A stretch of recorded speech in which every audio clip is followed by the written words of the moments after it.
Gordon Parks was born in Fort Scott, Kansas in 1912 into a world of segregation and poverty that would later become the main subject of his photography.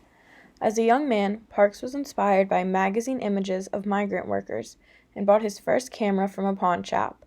After that, from the 1940s to early 2000s, Parks became a leading photographer in American culture, focusing on poverty, race relations, civil rights, and urban life. Despite having no professional training, Parks won the prestigious Julius Rosenwald Fellowship in 1942 and began working with the Farm Security Administration in Washington, D.C., and later the Office of War Information, which both were then focusing on the nation's social conditions. Parks later left the Office of War Information to work for the Standard Oil Company's photo documentary project, while also freelancing for fashion magazines like Glamour and Ebony. He also became the first African-American staff photographer for Life magazine, which opened doors for him to photograph critical figures of the time like Muhammad Ali, Malcolm X, and Adam Clayton Powell Jr. Parks' style allowed him to break through the color line in professional photography and documented expressive images that have become striking portraits of American unrest. In this photo, Gordon Parks uses side lighting to illuminate the apartment buildings on the streets of Harlem, leaving a figure in shadows underneath a cross. This photo would fall into the interpretive category of photography, as it seems like Parks is trying to convey a message about life in 1940s Harlem with this image. The lighting technique he uses also amplifies this, as it gives the photo more of an ominous feeling. This next photo is a clear commentary on segregated life in the United States. By taking it from this angle, Parks has put the white sign in the first third of the photo and the colored sign and the family in the second third.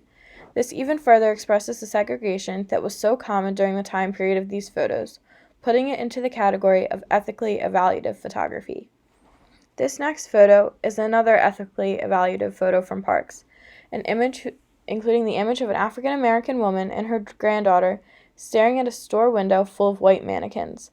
By having the woman and her granddaughter in the center of the photograph, Parks makes it look like they are surrounded by the white mannequins in the store, another commentary on racial divides in the United States. This next photo, called Outside Looking In, shows the image of the backs of black children looking longingly into a park, which the viewer can assume is off limits to them. The chain link fence divides these two worlds, and Parks uses this scene to make another commentary on the separation of races during this time period. This next photo of a man with his hands in the air, titled Drug Search, is another commentary on the state of black affairs in the United States. The monochromatic style that Park uses also creates a dark feeling to the picture, inciting an ominous response that makes the viewer question the scene and try and interpret it for themselves. One of Park's most famous works, American Gothic, is a clear, ethically evaluative photo that comments on the lives of African American women in the United States. Emulating the famous painting of farmers with their tools, the woman has a broom and a mop to each side of her, as if those are the tools most important to her daily life.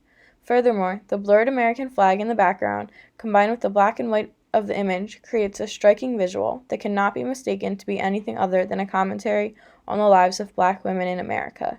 Furthermore, this highlighting Parks uses also emphasizes the woman's face, set in a hard line that can be easily interpreted by the viewer. Although Parks died in 2006, his work is still on display in various institutions, including the Library of Congress, the National Archives, and the Smithsonian Institute. Furthermore, in recent years, Parks' work has been in a number of solo exhibitions in various museums like the Museum of Modern Art, the National Gallery of Art, and the Art Institute of Chicago. Parks' work continues to inspire viewers to fight against the injustices faced by many in our country.